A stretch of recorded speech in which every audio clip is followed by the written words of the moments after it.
gentlemen, the President of the United States, accompanied by the Prime Minister of the United Kingdom.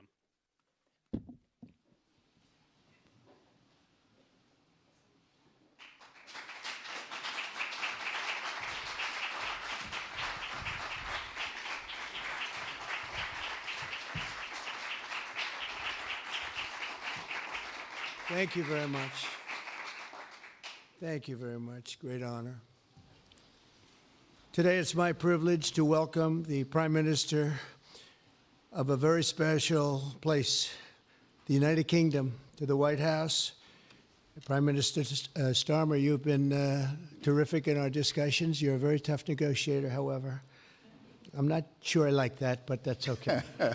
Very, very special person. The Prime Minister and I have gotten off to an outstanding start. The U.S. and U.K. have a special relationship, very special, really like no other, passed down through the centuries. And we're going to keep it that way. We're going to keep it very strong as it is. Very importantly, I was just notified by letter from King Charles that he's extended through the Prime Minister a historic second state visit to the United Kingdom. And that's a great honor because it's never happened before. One person has never been extended that honor, and I really do call it an honor, but it's not for me, it's for our country. It's respect for our country. So I just want to thank you, and I want to thank King Charles. Thank you very much, and we accept. I don't know if the media is going to follow us. I have a feeling they might. Okay, thank you very much. Appreciate it. I'm pleased to say that the bust of one of the Prime Minister's greatest predecessors, Winston Churchill, is now back in the rightful place in the Oval Office, and we're very proud of it. Our meeting today and the various breakout sessions we had were tremendously productive. Most importantly, I provided the Prime Minister with an update on our efforts to end the bloody and horrible war in Ukraine with Russia, which would never have happened if I were president. That was not going to happen. I promise you that. After 3 years of hellacious conflict, approximately 1 million Ukrainians and Russians have been senselessly killed, but the number, I believe, is much higher than that. Countless schools, hospitals, towns, and beautiful ancient churches have been absolutely obliterated. To begin the process of ending this spiral of death, I had historic back-to-back calls with President Putin, very successful calls, I might add, and President Zelensky, and my team also spoke with the Secretary General of NATO on numerous occasions, and we're working very hard to get that war brought to an end. I think we've made a lot of progress, and I think it's moving along pretty rapidly. And I want to thank all of the people that are here that have been working on it. And we'll let you know what happens. It'll either be fairly soon or it won't be at all. In addition, this week I met with President Macron of France, as you know, and held talks with members of the G7. Tomorrow, the progress toward peace will continue when President Zelensky visits the White House. He'll be here tomorrow in the early part of the day, and we'll be signing a historic agreement that will make the United States a major partner in developing Ukraine's minerals and rare earths and oil and gases, and we have a great understanding. I think it's going to be great for Ukraine. We're going to be at the site, and we'll be digging. We'll be digging. Dig we must. A big utility in New York contacted us, and they used to have a sign, dig we must, and we will be digging. But much of the European aid to Ukraine has been sent in the form of loans for which they expect to be paid back, and we didn't have that honor under the Biden administration. He sent money, or just sent it, money after money after money, and never had any knowledge of ever seeing it back. Maybe $300 to $350 billion, but under the breakthrough agreement, very unusual, which everyone said was difficult to get, but it's really very good for Ukraine and very good for us. The American taxpayers will now effectively be reimbursed for the money and hundreds of billions of dollars poured into helping Ukraine defend itself, which by and of itself is a very worthy thing to do. We've paid far more than any other country, and with most of our support, it's been paid in military, the finest weapons anywhere in the world. This includes vast amounts of military hardware, ammunition, and various other things that we now have to start rebuilding our own stockpiles. Additionally, the minerals agreement will provide the basis for a more sustainable future relationship between the United States and Ukraine, and thus stimulate the long-term prosperity that will help the Ukrainians rebuild their country. It's been demolished. And the ruined infrastructure, the infrastructure, as you know, is in very bad shape. In just over 1 month, our administration has already achieved more progress toward peace than years in the other administration where they did nothing toward peace. They didn't understand what was happening. Our approach is basically common sense. As I said, so many of the things that we do are based on common sense. If you want peace, you have to talk, both sides. As I discussed with Prime Minister Starmer, the next step we're making is toward a very achievable ceasefire. We hope that that can happen quickly, because thousands of young people, in this case, we're not talking about Americans, we're talking about Ukrainians and Russians are being killed every week, thousands. And it's a rough battlefield. It's a flat piece of land, and the bullet only stops when it hits somebody. And this week, I saw the reports, and it's I don't even want to say what they are, but thousands of people, young, vibrant people died. And we want to stop that. Senseless. Should have never happened. This will lay the groundwork for a long-term peace agreement that will return stability to Eastern Europe and hopefully ensure that such a terrible war will never happen on European soil, or for that matter, anywhere again. It's a horrible thing that's going on. The disaster in Ukraine shows exactly why it's so important for the United Kingdom and other NATO partners to make large investments in their defense capabilities. In many cases, 4% or 5% of GDP would be appropriate. I know that they're raising it. I just read an article, a great article, about the work you're doing in the UK as to the military. You're raising it quite a bit, which is a great thing to do for your country. It's a great thing to do. It's sad that we need that, but probably need that. So congratulations on that. I know you got it through. After years of chronic underfunding, there's an urgent need to catch up for some countries. And I want to thank the Prime Minister once again for traveling here today. Working together, I believe that we'll once again demonstrate the power of our country's unique friendship. This is indeed a unique friendship. It's been many years, and I think it's only gotten stronger, and we will make sure that it stays that way. We're going to have a great trade agreement. One way or the other, we're going to end up with a very good trade agreement for both countries, and we're working on that as we speak. I think we'll have the confines. I think we'll have something maybe even in terms of possibilities agreed to very shortly. JD's working on it, Vice President, and Scott, and I'm just looking at this whole from Mike. You're going to work on it. Everyone's going to work on it. We'll see if we can do something pretty quickly, but we're going to make some great trade agreements with the UK and with the Prime Minister, and it'll happen very quickly. So I just want to thank you again, and please thank King Charles for the invite, and I look forward to you giving our acceptance on behalf of the United States of America. Thank you very much, sir.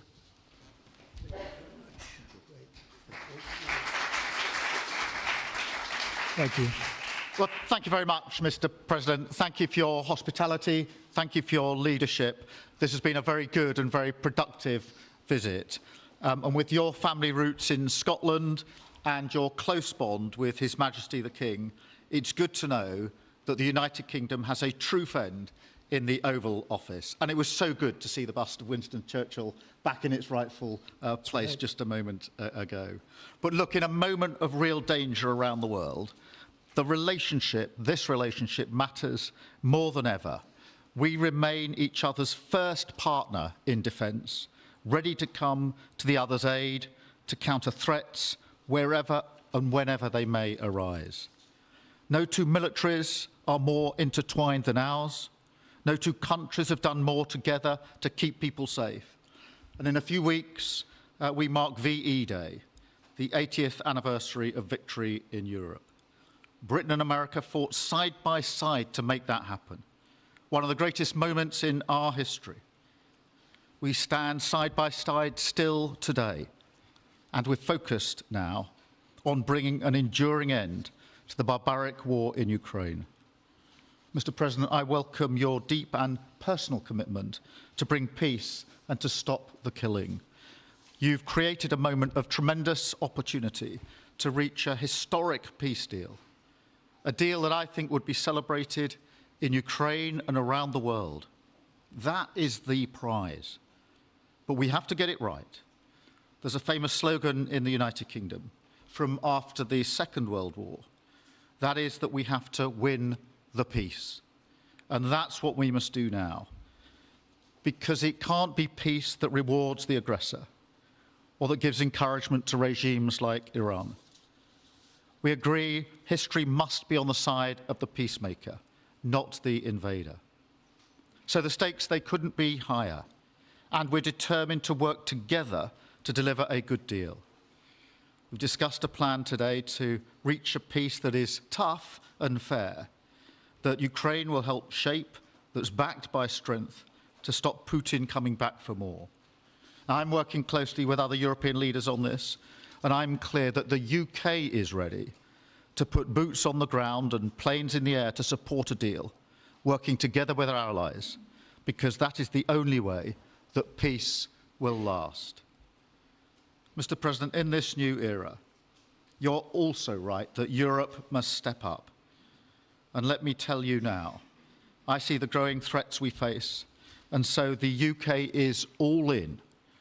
This year we'll be giving more military aid to Ukraine than ever, and just this week I've set out how we're shouldering more of the security burden. We're already one of the biggest spenders in NATO, and now we're going much further, delivering Britain's biggest sustained increase in defence spending since the Cold War. This isn't just talk, it's action, rebalancing the transatlantic alliance, making us all stronger, and standing up for our shared values and shared security, as Britain always has. And Mr. President, it's no secret we're from different political traditions, but there's a lot that we have in common. We believe it's not taking part that counts. What counts is winning. If you don't win, you don't deliver. And we're determined to deliver for the working people of Britain and America, who want and deserve to see their lives improve. So we're both in a hurry to get things done, and that's what the UK and US do when we work together. We win and we get things done. So we'll do what it takes to keep our people safe. We'll also work together to deliver some big economic wins that can benefit us both. We have a $1.5 trillion invested in each other's economies, creating over 2.5 million jobs across both economies. Our trading relationship is not just strong, it's fair, balanced, and reciprocal.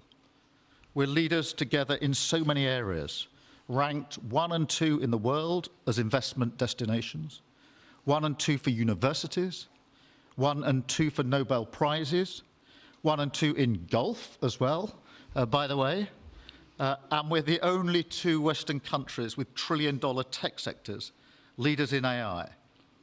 And look, we take a similar approach on this issue. Instead of over-regulating these new technologies, we're seizing the opportunities that they offer. So we've decided today to go further, to begin work on a new economic deal with advanced technology at its core. Look, our 2 nations together shaped the great technological innovations of the last century. We have a chance now to do the same for the 21st century. I mean, artificial intelligence could cure cancer. That could be a moonshot for our age. And that's how we'll keep delivering for our people. There are so many opportunities. Keep our nation strong and fulfill the promise of greatness that has always defined this relationship. Finally, to underline the importance of this bond. It was my privilege and honour to bring a letter with me today from His Majesty the King, not only sending his best wishes, but also inviting the President and the First Lady to make a state visit to the United Kingdom, an unprecedented second state visit. This has never happened before. It's so incredible, it will be historic. And I'm delighted that I can go back to His Majesty the King and tell him that President Trump has accepted the invitation. So thank you. Our teams will now work together to set a date, and we look forward to welcome you in the United Kingdom. Thank you once again. Thank you very much. What a beautiful accent. I would have been president 20 years ago if I had that accent. Thank you very much. Okay, let's see here. Go ahead, please. Thank you, Mr. President. Earlier today, you told me that you believe that foreign countries pay tariffs, but Americans who are concerned about higher prices believe, as most people do, that they're paid by consumers and importers when they import things into this country. Can you explain how you came to this belief that foreign governments are paying tariffs? And for the Prime Minister, did you discuss with President Trump his repeated statements of desire to annex Canada? And has the King expressed any concern over the President's apparent desire to remove one of his realms from his control? So I'll go ahead. The first part, the tariffs are necessary because we've been treated very unfairly by many, many countries, including our friends, friend and foe. But we've been treated very unfairly in trade at levels that nobody's really ever seen before, and especially under the Biden administration, they really took advantage of the United States. I put massive tariffs on China during my 4 years. We had the best economy in the history of our country. Probably the best economy, maybe the best economy in the history of the world. And I used tariffs to even things up. And in particular with China, we took in hundreds of billions of dollars and we had no inflation. And it's a myth. It's a myth that's put out there by foreign countries that really don't like paying tariffs, and especially to even up. So we've been treated badly by a lot. We're using tariffs.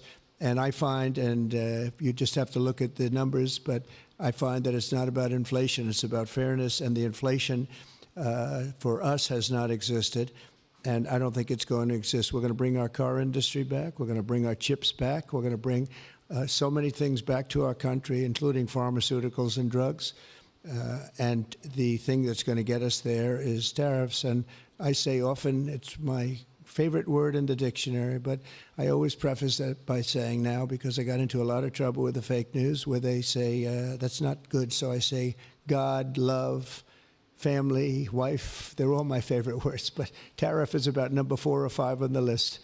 But I will tell you, it's going to make our country rich, and it's going to stop us from being a laughingstock all over the world, because we have been taken advantage of like no country has ever been taken advantage of. Thank you very much. And look, we had a really good discussion, a productive discussion, a good discussion, as a result of which our teams are now going to be working together on an economic deal. Our teams are going to be working together on security in Ukraine. You mentioned Canada. I think you're trying to find a divide between us that doesn't exist. We're the closest of nations, and we had very good discussions today, but we didn't discuss Canada. Thank you. Please. Go ahead. Go ahead. Yes. Thank you. Hi, Natasha Clark from LBC. Mr. President, you've said you're working on a new trade deal with Britain, which we of course welcome. President Obama once said Britain was at the back of the queue for that trade deal. Where are we now? When do you think we're going to see that? And Prime Minister, the BBC has today admitted serious flaws over the recent Gaza coverage, suggestions of payments made to people linked to Hamas. Does the BBC still have your trust? Thank you. Well, they didn't do well with President Obama. He'd never got a lot of things done, and he didn't get a trade deal done.